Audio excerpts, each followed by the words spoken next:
Good morning dear student, welcome to Hindi class 6 Hindi grammar chapters के बारे में अभी हम बताएंगे, आपको डिस्कस करेंगे। आपका सेकेंड टर्म का जितना भी चैप्टर्स है हमने आपको सिलेबस सेंड किया है, आप उसके अकॉर्डिंग आप अपने सिलेबस को लेके बैठिए और देखते रहिए कि आपको क्या आपका मिस हो रहा है, कहीं से कोई चैप्टर आपको छूटना नहीं चाहिए, कहीं से कोई भी क्वेश्चन नहीं छूटने चाहिए, आप उसको अच्छे से रीडिंग करिए। तो सबसे पहले हम चलते हैं 8 चैप्टर की तरफ। 8 चैप्टर क्या है आप इसको देखिए। 8 चैप्टर है जो संज्ञा, व्याकरण से देखिए संज्ञा। संज्ञा के बारे में हमने पढ़ा, संज्ञा किसे कहते हैं, संज्ञा के भेद क्या है, ये सारी चीज आपको पढ़ना है। संज्ञा किसे कहते हैं, किसी व्यक्ति, वस्तु, स्थान, प्राणी और भाव आदि के नाम को संज्ञा कहते हैं। तो पूरा चैप्टर आप अच्छे से एक बार फिर से रीड करेंगे। संज्ञा के भेद क्या है, आपको पता है कि संज्ञा के कितने भेद होते हैं, इसमें आपको व्यक्तिवाचक संज्ञा, जातिवाचक संज्ञा, भाववाचक संज्ञा, 3 भेद बताए हैं, जिसके अलग अलग विश्लेषण, जिसके अलग अलग व्याख्यान है, उसको अलग से आपको देखना तरीका अलग अलग है, इसको आप अच्छे से देख करके रीडिंग करेंगे। आप अपनी न्यू बुक में देखें, पेज नंबर 131 में एक्सरसाइज दिया हुआ है, नीचे लिखे संज्ञा शब्दों को उनके भेदों के अनुसार अलग कीजिए। तो आप देखेंगे कृष्णा, हिमालय, नारी, पहाड़, बुढ़ापा इत्यादि सारे जो दिए हुए हैं, इसमें उनके शब्दों के अनुसार उनके भेद को अलग करना, ठीक है। आप अपनी बुक में इसको अलग करके लिखेंगे, हमने इसका एक्सप्लेनेशन भी दे दिया है, आपको वर्णन भी इसका कर दिया गया है। आप अच्छे से आराम से पढ़ेंगे, वीडियो देख करके फिर से रिवीजन करेंगे तो सब आ जाएगा। दूसरा क्वेश्चन है निम्नलिखित अनुच्छेद पढ़िए, इसमें से संज्ञा शब्द छाटकर उनके अनुसार अलग अलग लिखिए। ये सारा चीज आपको बुक में ही करना है, कुछ अलग से नहीं करना है। अगला है एक्सरसाइज, नीचे लिखे रेखांकित शब्दों के भेद, विकल्प मान चुनकर लिखे। मानसी नहाकर पढ़ेगी, ये कौन सा भाव है, ये कौन सी संज्ञा के भेद है, इसके बारे में आपको 3 संज्ञा दिया, भाववाचक, जातिवाचक, व्यक्तिवाचक, इसमें से आपको टिक करना। तो मानसी नहाकर पढ़ेगी क्या है, भाववाचक संज्ञा, व्यक्तिवाचक संज्ञा और जातिवाचक संज्ञा, इसमें से आपको अंडरलाइन करना है। आप अपनी बुक को देखेंगे, आराम से चैप्टर पढ़ेंगे। अब हमें उतना टाइम नहीं है कि हम एक एक चीज फिर से आपको बताएं, फिर हम थोड़ा सा संकेत दे रहे हैं कि आपको एग्जाम में कहाँ से क्या आना है। फिर उसके बाद भाववाचक संज्ञाओं की रचना, देखिए भाववाचक संज्ञा की रचना अन्य शब्दों से भी होती है, तो जातिवाचक, भाववाचक, मानव से क्या होती है, मानवता, ये सब पढ़ेंगे बच्चों, तो आपको अपनी बुक को फिल करने में कोई प्रॉब्लम नहीं होगी। कहीं से कोई क्वेश्चन पूछता है तो उसमें भी दिक्कत नहीं होगी, आपको कोई डाउट नहीं होगा। तो आप इस भाववाचक संज्ञा की रचना जो दिया हुआ है, इसमें से अवश्य पढ़ेंगे इसको। तो आपको जैसे मानव है तो मानवता, क्योंकि इधर देखिए दिया हुआ है, क्वेश्चन में दिए शब्दों के भाव को भाववाचक संज्ञा में परिवर्तित करके रिक्त स्थान की पूर्ति कीजिए। तो सबसे पहले देखिए राधिका ने पानी पीकर प्यास बुझाई, तो कोष्टक में क्या दिया हुआ, प्यासा। तो प्यासा तो व्यक्ति है, प्यासा व्यक्ति है, लेकिन उसका भाव क्या है, प्यास, यानी कि भाववाचक संज्ञा में परिवर्तित करना है। प्यासा तो व्यक्ति है, किसी व्यक्ति को प्यासा कहा जा रहा है, लेकिन उसका भाव क्या है, प्यास। तो हमें यहाँ पे क्या लिखना है, राधिका ने पानी पीकर प्यास बुझाई। उसके बाद शेर की, ये सारे क्वेश्चन एक बार आप इसका जो एक्सरसाइज आप रीड कर लीजिएगा, राइट कर लीजिए अच्छे से, ताकि एग्जाम में आने में आपको प्रॉब्लम ना हो। जिस तरह से देखिए बच्चे की, शेर की, यहाँ क्या दिया है, दहाड़ना, तो हम क्या लिखेंगे, शेर की दहाड़ सुनकर, शेर की दहाड़, यहाँ पे क्या लिखेंगे, दहाड़ सुनकर लोग डर गए या सब डर गए। नेक्स्ट है बच्चे की मुस्कुराना, तो मुस्कुराना एक व्यक्ति का ये स्वरूप है, तो उसमें हमको क्या लिखना है, मुस्कान, बच्चे की मुस्कान, ठीक है। ये सारा एक्सरसाइज अपने आप से फिल कर सकते हैं, इसमें कोई डाउट नहीं है। बच्चे की मुस्कान ने थकान दूर कर दी। युवक की वीर है, तो वीर तो व्यक्ति के रूप में आ गया, वीर, युवक की वीरता से सबकी जान बच गई। इस तरह से आप इसका भाववाचक संज्ञा बना सकते हैं। नेक्स्ट है निम्नलिखित शब्दों में से भाववाचक संज्ञा शब्द चुनकर लिखिए, तो पीछे आप करेंगे तो बहुत सारा है, इसको आप राइट कर सकते हैं। नेक्स्ट चैप्टर लिंग, नेक्स्ट चैप्टर इज लिंग। लिंग के बारे में हमको जानना है।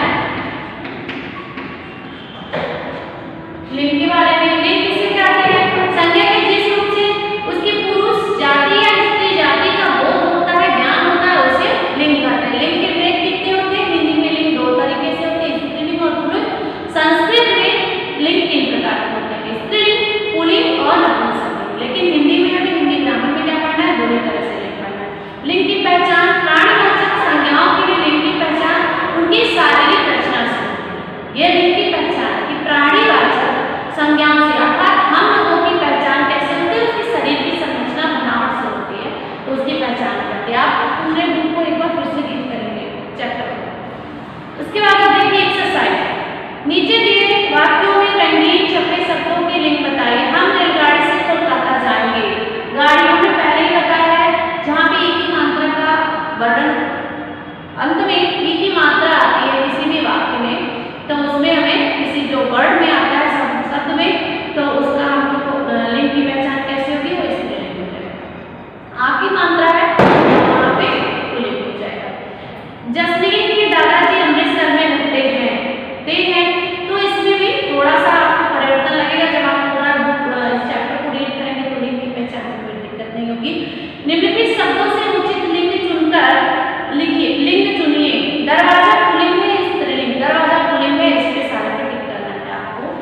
और इसका 9 का एक्सरसाइज नेक्स्ट देखिए, लिंग परिवर्तन। आप अगर देखेंगे तो इसमें देखिए लिंग परिवर्तन अंतिम और आपके स्थान पर ई लगाकर किस तरह से परिवर्तित किया जाता है, सारा आपके बुक में दिया हुआ है चैप्टर में, आप देखेंगे तो इसे समझेंगे। क्वेश्चन आंसर आता है 9.2 अभ्यास।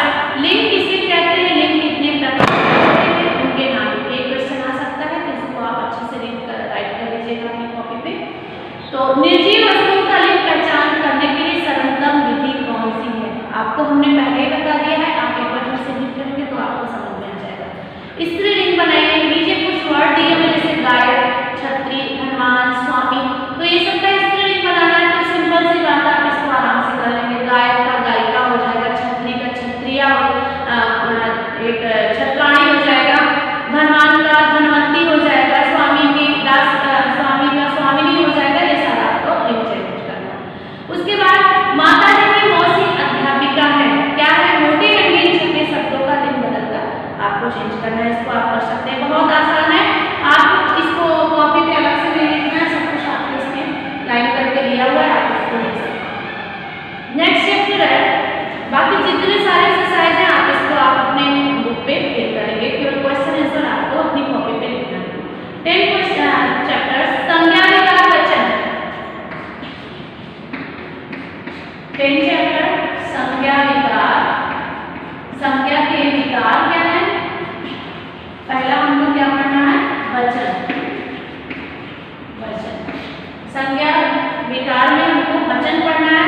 वचन किसे कहते हैं, शब्द के जिस रूप से उसके एक अथवा अनेक होने का बोध हो, जानकारी हो, उसे हम वचन कहते हैं। इसको जान लीजिएगा। वचन के वे कितने हैं, वचन दो तरीके से होते हैं, एक वचन और बहुवचन। एक वचन क्या है, शब्द के जिस रूप से एक व्यक्ति, प्राणी या वस्तु की जानकारी को बोध हो, उसे एक वचन कहते हैं। और दूसरा क्या है, शब्द के जिस रूप से एक से या अधिक वस्तुओं की, व्यक्तियों की पहचान बोध हो, उसे अनेक बहुवचन कहते हैं। इसका एक्सरसाइज ले लीजिए, कोई दिक्कत नहीं है, आप आराम से कर सकते हो, इसमें कोई प्रॉब्लम नहीं है। आपको दिए गए वाक्यों में रंगीन छपे शब्दों के वचन बदलिए। बिल्कुल सिंपल है। अभ्यास 10.1 पेज नंबर A42 पे देखिए। वह बालिका बहुत साहसी है, तो इसमें क्या करना है, दिए गए वाक्यों में रंगीन छपे शब्दों के वचन बताइए। वह बालिका बहुत साहसी है, तो सिंपल सी बात है, ये एक वचन है, ठीक है। अगर इसमें और कोई परिवर्तन होता तो आपको आसानी से समझ में आता, ये वचन है। उसके बाद चींटियां अनाज के दाने उठाने लगी, तो दूसरा क्या है, दूसरा चींटियां क्या की मात्रा आपस में जानने नहीं लगी है, तो ये बहुवचन। इसको आपको पहचान करना बहुत ईजी है, आप कर सकते हैं। खाली स्थान में उचित शब्द छांटकर लिखिए। ये सारा आप अपनी बुक में ही फिल करेंगे, इसलिए बहुत ज्यादा फोर्स नहीं करें, आपको सिर्फ क्वेश्चन आंसर अपनी कॉपी पे लिखना। और क्वेश्चन आंसर भी आपके सिर्फ बुक में दिया हुआ है, कहीं अलग से नहीं लिखना है।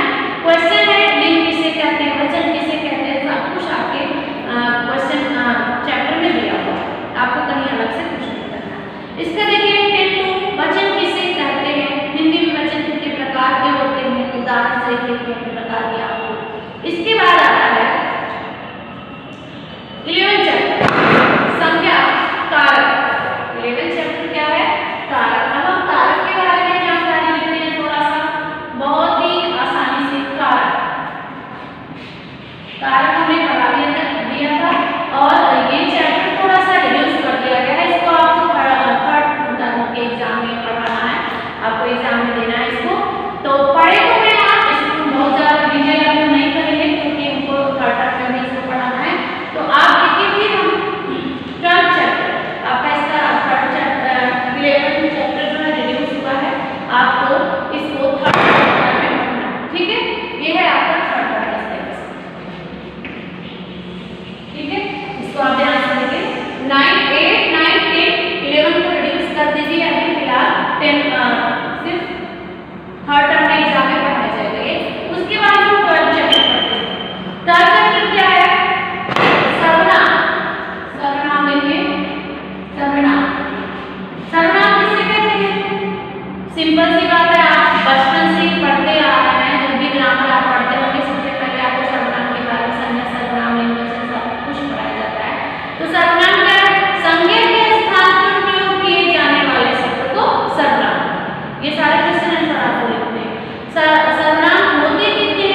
एक्सरसाइज देखिए। क्वेश्चन देखिए, सर्वनाम का सर्वनाम किसे कहते हैं, संज्ञा के कितने सर्वनाम के कितने भेद होते हैं, संबंधवाचक और निजवाचक सर्वनाम की परिभाषा उदाहरण से देखिए। थोड़ा सा इसको आप देखिए, लिख लीजिएगा कॉपी पे और इसको समझने की कोशिश भी कीजिए, एग्जाम में आ सकता है ऐसे सारे क्वेश्चन। फिर देखिए, वाक्यों में आए रंगीन शब्दों के स्थान पर सर्वनाम शब्द लिखकर फिर से वाक्य लिखिए। एक्सरसाइज पूरा देखेंगे तो आपको सब समझ में आ जाएगा। ये सारे एक्सरसाइज इस तरह से दिए हुए हैं, ऐसे क्वेश्चन लिख सकते हैं। जैसे खाली स्थान में जो सर्वनाम शब्द लिखिए, विपाशा इतिहास पढ़ेगी, तो विपाशा के बाद क्या आपको फिल करना है अपने स्थान में, आपसे, तुझसे, उन्होंने से। तो क्या लिखना है, विपाशा आपसे इतिहास पढ़ेगी, विपाशा आपसे यहाँ लिखना है, आपसे इतिहास पढ़ेगी, पहला। नेक्स्ट है, को बुलाकर सफाई करवाओ तुम जिन्हें किसी, 3 वर्ड दिए हुए हैं कामा करके, तो हमें सबसे पहले क्या फिल करना है, किसी को, यहाँ पे हमें किसी को बुलाकर, दूसरे में क्या फिल करना है, किसी को, ठीक है। ऐसे एग्जाम में आ सकते हैं, थोड़ा सा देख लीजिएगा, बात भी ना करेंगे तो मैं भी बताएं, आप ध्यान से पढ़ेंगे तो सब कुछ आपको आ जाएगा, एग्जाम बड़ी आसानी से आप दे सकते हैं। नेक्स्ट है, तुम्हारी कमीजें हैं, ये मेरा और तुम्हारी कमीजें ये है, आप ऐसे दिखा सकते हैं, दिखा सकते हैं। उसके बाद फिर आप देखिए नेक्स्ट 13 शब्दभेद, शब्दभेद देखिए, सर्वनाम है। उसके बाद शब्दभेद चैप्टर 13 शब्दभेद में आपको क्या क्या देखना है, देखिए पर्यायवाची है, शब्दभेद में पर्यायवाची,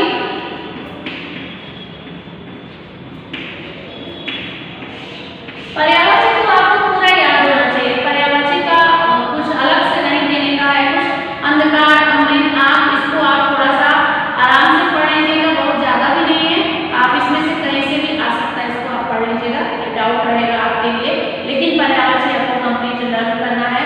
उसके बाद है, इसका एक्सरसाइज भी आप फिल कर सकते हैं अपनी बुक पे, ऐसे लाइक विलोम शब्द, ख, पहला क पर्यायवाची, और दूसरा इसमें क्या है शब्दभेद में, विलोम शब्द, विलोम शब्द। देखिए विलोम शब्द में शब्द का उल्टा बताना है आपको, पूर्ण का अपूर्ण, अंधकार का प्रकाश, ये सब कुछ आप मान कर सकते हैं, इसमें कोई ज्यादा टफ नहीं है। उसके बाद 14वां अपने गद्यांश,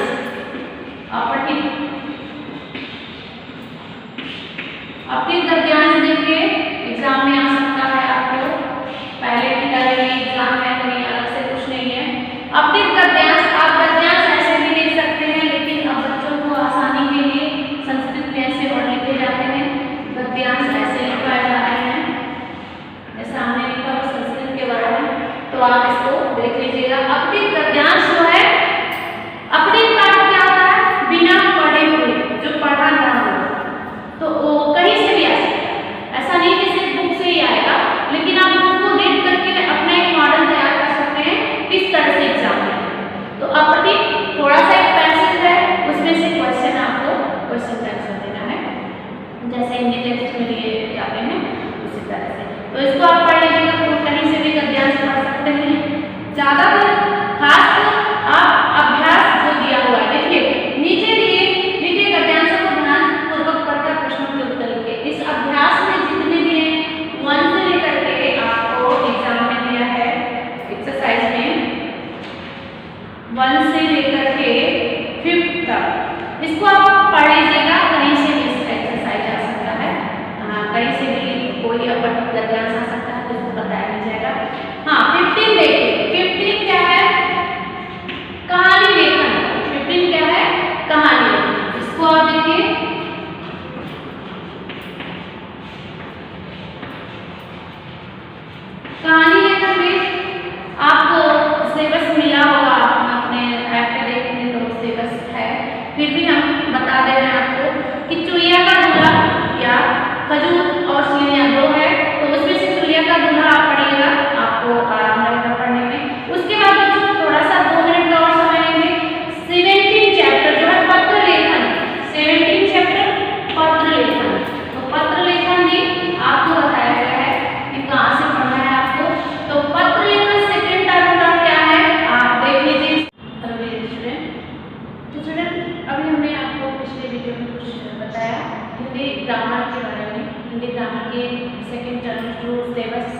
उसमें क्या आना है और क्या नहीं आना है, इसके बारे में हमने आपसे कुछ डिस्कस किया।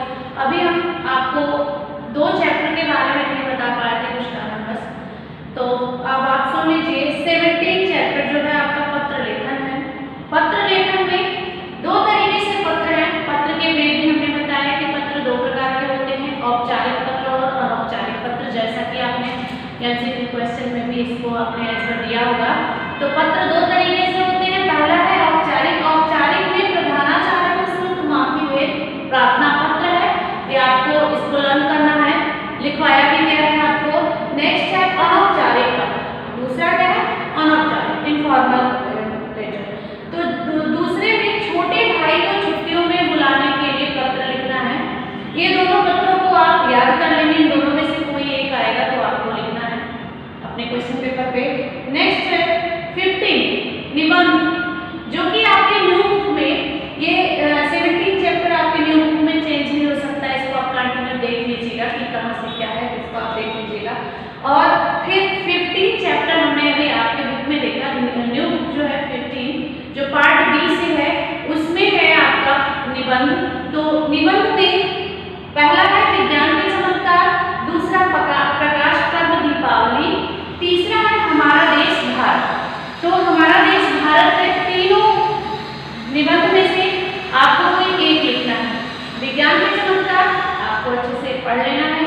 प्रकाश पर्व दीपावली, अभी जस्ट 2 दिन पहले दीपावली बीता है, तो उसके बारे में तो आपको अच्छे से पता ही होगा, आप सेलिब्रेट भी किए होंगे खूब अच्छे तरीके से। तो इसको भी आप अच्छे से लिख सकते हैं। कम से कम 1.5 पेज का होना चाहिए। कोई भी निबंध आप बिल्कुल शॉर्ट नहीं लिखेंगे, कम से कम उपसंहार तक उसको लिखना है, प्रस्तावना से उपसंहार तक, तो उसको आप 1.5 पेज तक कंप्लीट करेंगे। जल्दी जल्दी में नहीं लिखेंगे, खूब अच्छे से लिखेंगे, आपके सुंदर ढंग से लिखेंगे आप, और तीनों में से कोई एक लिखना है। तो ये आपका हो गया पूरा चैप्टर। मैं एक बार फिर से रिपीट कर दे रही हूँ।